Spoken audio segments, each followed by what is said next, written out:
A brother has asked me to explain the makruh times of Salah and the detailed rulings relating to them. Remember, there are 3 times during which it is impermissible to perform Salah. ثلاثة أوقات لا يصح فيها شيء من الفرائض والواجبات. Now, 2 are very easy to remember, and the 3rd one's very interesting. Once you've understood it, you will come to acknowledge how simple it is to work out all your prayer times. The first makruh time, when it is impermissible to offer your prayers, your fard prayers, your obligatory prayers, or your wajib necessary prayers, nafil prayers, voluntary prayers, qada prayers, or different forms of sujood, all is impermissible during these 3 times other than the asr of that day. And it is also permissible to recite during these times various litanies, awrad, masnoon du'as, or you can send salutations upon Rasulullah sallallahu alaihi wasallam. All of this is permissible. So the first makruh time is عند طلوع الشمس إلى أن ترتفع, the rising of the sun until it has completely risen. So from the beginning of sunrise, that very moment when the rim of the sun appears, until the time when the sun has risen to that extent that the vision or the sight is dazed by looking at it. Now, the duration or the time period of this would be approximately 20 minutes from after sunrise, as in from the time when the rim of the sun appeared. This 20 minutes period is the first makruh time. The second makruh time is the sunset time. عند إسفرارها, from the time when it changes color before sunset. This is when the rays of the sun appear weak and pale until sunset. Again, the duration of this is from about 20 minutes before sunset till the actual sunset time. So the ulama say that the beginning of this makruh time is when the vision is no longer dazed when one looks at the sun. And this begins about 20 minutes before sunset. So the duration of these 20 minutes is the second makruh time, when it is impermissible, makruh tahrimi, prohibitively disliked, impermissible to perform any nafil prayers, voluntary prayers, to perform sajda, prostration, or any form of fard prayer, qaza prayer, as in qaza of the prayers of the past. But if you delayed your asr prayer of that day till this time, then you must perform your asr prayer during this makruh time, because this would be better than missing your prayer. Even though the obligation will be lifted, but you will still be sinful. Because to delay your Salatul Asr till these 20 minutes before sunset is haram. It is prohibited, and it is mentioned in a hadith as the prayer of a hypocrite, the prayer of a munafiq. So as I said in the beginning, these 2 makruh times are very easy to remember. 20 minutes after sunrise and 20 minutes before sunset. For example, if the sunrise is at 7:45, then the makruh time in which it is impermissible to perform these prayers will be from 7:45 till 8:05. And if the sunset time is 4:05, then the second makruh time will be from 4:45 till 4:05. Now the third makruh time is the most interesting one, and there is also a lot of confusion regarding it. Some people think that it is that zawal time when the sun declines, when the sun moves away from its midday zenith, from its peak, not realizing that that passing of the sun from its meridian is the actual beginning time of Zuhr. That marks the beginning of Zuhr time. And many people assume that 12 p.m. is the makruh time. They think that throughout the year, exactly 12 p.m. will be our makruh time, which is incorrect. Now this is very important to take note of. The actual third makruh time is the period between the Shari'i midday, the Islamic midday, and the actual midday. The Islamic or Shari'i midday is known as Nisfun Nahar al-Shari'i, and the actual midday is called Nisfun Nahar al-Haqiqi. The question is, how do you work out the Shari'i midday and the actual midday, Nisfun Nahar al-Shari'i and Nisfun Nahar al-Haqiqi?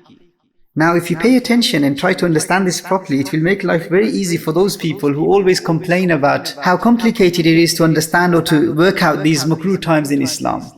Take note, from the beginning of Fajr prayer, from the beginning of As-Subh As-Sadiq, the time when Salatul Fajr begins till the sunset time, divide this time into 2 equal parts. Just pick up your local masjid timetable and check the start time of Salatul Fajr. And check the sunset time, or you can even find the sunset time online.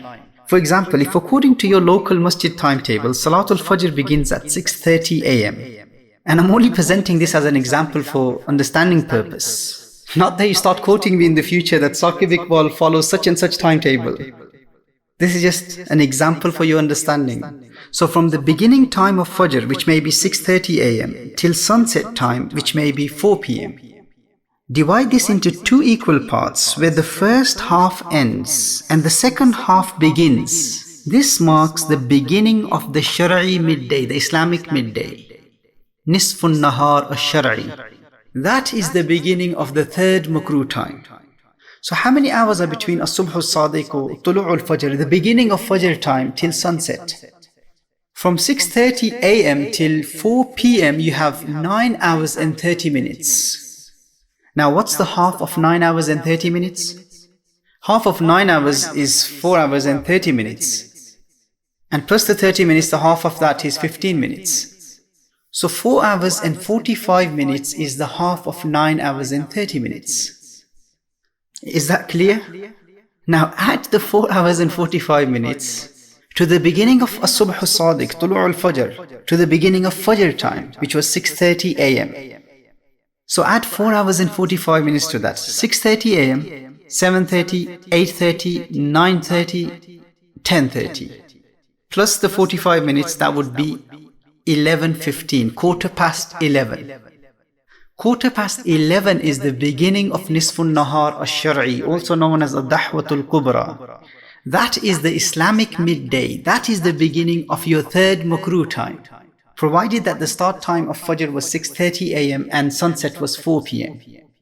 So the makruh time will begin at quarter past 11. So this also shows that it's not always 12 p.m. throughout the year. So you all know now, you all understand how to calculate and work out the beginning of the third makruh time. Now the question is, when does this makruh time end? It ends at the beginning of Zuhr time, which is right after the actual midday. Now how do you work out the actual midday? Nisfun Nahar al-Haqiqi. That is a lot easier than calculating the Shari'i midday. The actual midday is the nisf, is the middle of the time between the sunrise and sunset. For example, if the sunrise is at 20 to 8 and sunset time again is 4 p.m. The time between 20 to 8 and 4 p.m. is 8 hours and 20 minutes. What is the half of 8 hours and 20 minutes? 4 hours and 10 minutes. So let's add the 4 hours and 10 minutes to the time of sunrise, which was 20 to 8. So let's use 7:40 to add 4 hours and 10 minutes so everyone can understand. 7:40, 8:40, 9:40, 10:40, 11:40. So that's 4 hours. Add 10 minutes, 11:50. So 10 to 12 is the actual midday. That is when the sun is at its midday zenith, at its peak, right above you, عند استوائها إلى أن تزول. When the sun is on its meridian until it declines or passes its meridian. As soon as the sun passes its midday zenith, which happens within minutes, that is the beginning of Zuhr time. So this time between the Shari'i midday and the Haqiqi midday, and some minutes after that, this is your makruh time. So from quarter past 11 till 10 to 12 is the time between Nisfun Nahar al-Shari'i and Nisfun Nahar al-Haqiqi. The moment the sun moves from its peak, that is the beginning of Zuhr time. And this time in between the two is your third makruh time. And this makes it so easy for everyone to work out their Zuhr time. From sunrise to sunset, the middle of that is when the sun is at its midday zenith. As soon as the sun passes its midday zenith, that is the beginning of Zuhr time. And the time before that is your makruh time. And the beginning of that time is Nisfun Nahar al-Shari'i, also known as Ad-Dahwatul Kubra. Nisfun Nahar al-Shari'i وهو من وقت طلوع الفجر إلى غروب الشمس. Now another important point to remember is that this is in the Hanafi school. The third makruh time in the Hanafi school is a lot longer than the other schools. This makruh time in the other Madhahib is very short. Their makruh time doesn't begin from Nisfun Nahar al-Shari'i, the Islamic midday. In the other Madhahib, this makruh time actually begins when the sun is at its peak. And they have other conditions. For instance, in the Shafi'i school, they don't have this makruh time on Jumu'ah. And in the Shafi'i Madhab, the Haram of Makkah al-Mukarramah is exempt from makruh times. And in the other Madhahib, the prayers that you cannot perform during these makruh times are different. The rulings relating to them are different than that of the Hanafi school. For instance, in the Shafi'i Madhab, you can perform your fard prayer, your qadha prayer during these makruh times. And it is impermissible to perform an-naflul mutlaq, meaning general voluntary prayers for reward. Or those prayers, the sabab of which is found after the prayer is impermissible during these makruh times. For example, the nawafil of ihram. Now ihram is the sabab for the nawafil. You offer your nawafil first, and the sabab of the nawafil is after the nawafil. Therefore, those voluntary prayers in which the sabab is found after the prayer are impermissible during these makruh times. And if the sabab is found before the prayer, then even that nafil prayer is permissible during these makruh times. For example, Tahiyyatul Masjid. You enter the masjid. Now the entering of the masjid is the sabab for the nawafil of the masjid. The cause is found first, the sabab is found first, the prayer comes after. So such voluntary prayers are permissible even during these makruh times in the Shafi'i Madhahib, as long as one doesn't plan and deliberately enter in the masjid during those makruh times. So in the other Madhahib, the rulings are different. And there is no concept of nisfun nahar ash-shar'i. In the Shafi'i Madhab, this midday makruh time does not begin from the Islamic midday. This is in the Hanafi school. So according to the Hanafi school of thought, the beginning of this makruh time is the middle of the beginning of Fajr and sunset. And for the beginning of Fajr, you will find in the books Tulu'ul Fajr, As-Subhul Sadiq, there is a true dawn, As-Subhul Sadiq, and there is As-Subhul Kazib, the false dawn. Before the beginning of Fajr time, before As-Subhul Sadiq, when the sun is minus 33 degrees below the eastern horizon, a vertical light appears in the sky, and under that light the entire horizon remains black. That vertical light is known as As-Subhul Kazib, the false dawn. After that, when the sun reaches minus 18 degrees, As-Subhul Sadiq, the true dawn breaks from under it, which then spreads to the southern and northern ends. Now these are two different kinds of lights. The vertical glow is As-Subhul Kazib, whereas this horizontal light which spreads and then it rises upwards, the appearance or the spreading of this horizontal light marks the beginning of Fajr time. So Fajr does not begin with that vertical glow, hence why it's called As-Subhul Kazib, the false dawn. As-Subhul Sadiq takes place after As-Subhul Kazib, and that horizontal brightness appears after this vertical glow. And the brightness of the horizontal glow increases until it spreads along the entire horizon. The appearance or the spreading of that glow is the beginning of Fajr, which is called Tulu'ul Fajr or As-Subhul Sadiq. And to make it easy for you, and to avoid all these technical details, I presented a simple example to check your local masjid timetable to understand the beginning of Salatul Fajr. And once you have fully comprehended the methodology of calculating these makruh times, then you can easily appreciate these technicalities and working out Fajr time through observation. So the beginning of this makruh time is the middle of the beginning of Fajr and sunset. And that is Nisfun Nahar Ash-Shar'i, also known as Ad-Dahwatul Kubra. And in English you can call it the Shar'i midday or the Islamic midday. And the moment the sun declines from its peak, that is the beginning of your Zohar prayer. And this time between the Shari midday and the beginning of Zohar prayer is your makruh time. Now these are the three makruh times which are mentioned in the hadith of Sayyidina Uqbat ibn Amir radiyallahu ta'ala anhu, which is found in the Sunan of Abi Dawud and in fact in the majority of Sihah Sitta, the 6 Sahih books of hadith. So let's summarize this now. In conclusion, there are three makruh times: the 20 minutes after sunrise, and the 20 minutes before sunset, and the time between the Shari midday and the beginning of Zohar prayer, which is right after the Haqiqi midday. And what are the rulings relating to these makruh times? During these makruh times, it is impermissible to pray any fard prayer, wajib prayer, qaza prayer, voluntary nafil prayers. All are impermissible, all are prohibited with the exception of the fard asr prayer of the same day. Even though the obligation will be lifted, but it will still be haram for one to delay the asr prayer till that time. And during these makruh times, it is permissible to recite your general awrad, your masnoon litanies, your du'as, salawat upon Rasulullah sallallahu alayhi wa alihi wasallam.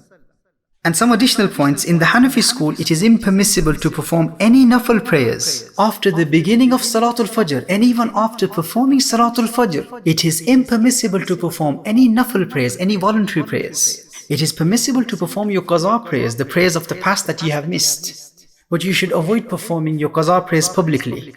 And after sunrise, you can't even perform your qaza prayers for the 20 minutes. In the Hanafi school, that's if you are a Hanafi. And if you're a Shafi'i, then according to the Shafi'i school, you can perform your qaza prayer, your fard prayers during makruh times. But it is prohibited for a Hanafi to do this.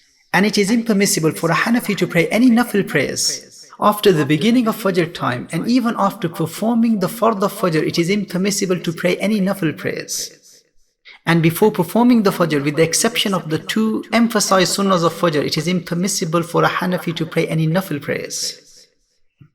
And also after Salatul Asr, it is impermissible to perform any Nafil prayers. But one can perform the Fard Qaza prayers, provided that they are performed before the beginning of the 20 minutes makruh time before sunset. During those 20 minutes, it is impermissible to offer the unperformed prayers of the past, the Qaza prayers, the missed prayers of the past. You can only perform that day's Asr prayer, even though you will be sinful for delaying it. And in the Hanafi school, it is also makruh to offer Nafil prayers between the time of sunset and the Fard of your Maghrib prayer. And it is also makruh to perform any Nafil prayers or any Sunnah prayers if you have very little time remaining to perform your Fard prayer.